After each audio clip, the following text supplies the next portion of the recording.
Premier souffle. L'air chaud me brûle la poitrine. Il est irrespirable. Il semble qu'un feu s'est déclaré sur la plateforme.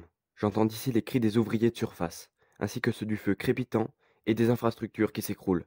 On dirait que c'est un véritable enfer là-haut. Je la sens d'ici, la fournaise. C'est fou. Mes larmes s'évaporent avant même de couler sur mes joues.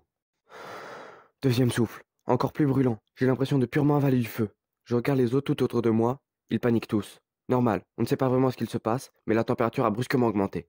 Dans la mine, nous nous précipitons tous vers l'unique sortie malgré la chaleur, de plus en plus forte au fur et à mesure qu'on s'approche. Un amas de mineurs tente de grimper sur les échelles brûlantes, en criant soit de douleur, soit de désespoir et d'affolement. C'est la seule issue. Troisième souffle. Je dévisage l'un de mes camarades d'un air affolé. Tu le sens aussi? Le gaz? Cria-t-il. Non, pas maintenant. C'est le pire moment. On peut éteindre une bougie avant la vague, mais pas un incendie. Tout à coup, les cloches sonnèrent. Ça va péter.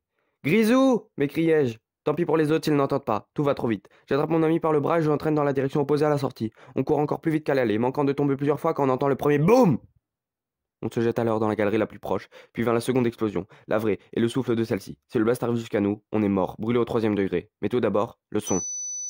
Le bruit insoutenable nous parvient, plus de 130 décibels dans le tunnel, seuil critique de douleur pour le corps humain avec une possibilité de surdité complète. On se retrouve tous deux, recroquevillés, vulnérables et impuissants, les mains sur les oreilles collées au sol. Je n'ai jamais eu autant envie de mourir et pourtant je sens que j'en ai peur, de mourir. Je m'accroche à tout ce qu'il me reste pour penser, pour échapper au bruit qui me colle, qui m'arrache, qui me déchire. Non, c'est trop. Tant pis, je prie pour que la déflagration m'achève. Puis non, projeté par l'onde de choc et je me fais fracasser contre le sol et je reste écrasé, inerte. Quatrième souffle. Sourd, endolori et à l'aveuglette dans un nuage de poussière, je ne peux faire confiance qu'à mes mains pour me repérer. Mais peu à peu, j'arrive à reprendre mes esprits. Je tâtonne de mes paumes calleuses, le sol râpeux à la recherche de ma lampe. Sans réel succès. Je ne touche que des cailloux, du bois et... Ah, les rails. Je peux à peu près recomposer dans mon imaginaire la galerie. J'étais par là. Au bout d'un moment, je mets la main sur des bouts de verre. Bon, il semble qu'on n'ait plus de lampe. À force, Louis me revient, alors j'appelle. Ed, t'es vivant? Ça va? T'es où? J'ai pris un seul coup à la tête, mais je suis vivant.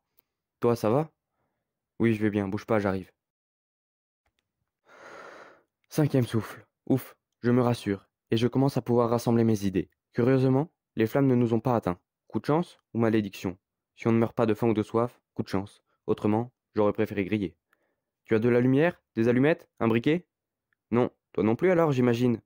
Exact, on dirait qu'on va devoir continuer dans le noir. Au moins, je sais où on est. Quartier Aurillac-Bertrand, 4e galerie nord, 300 mètres sous la surface.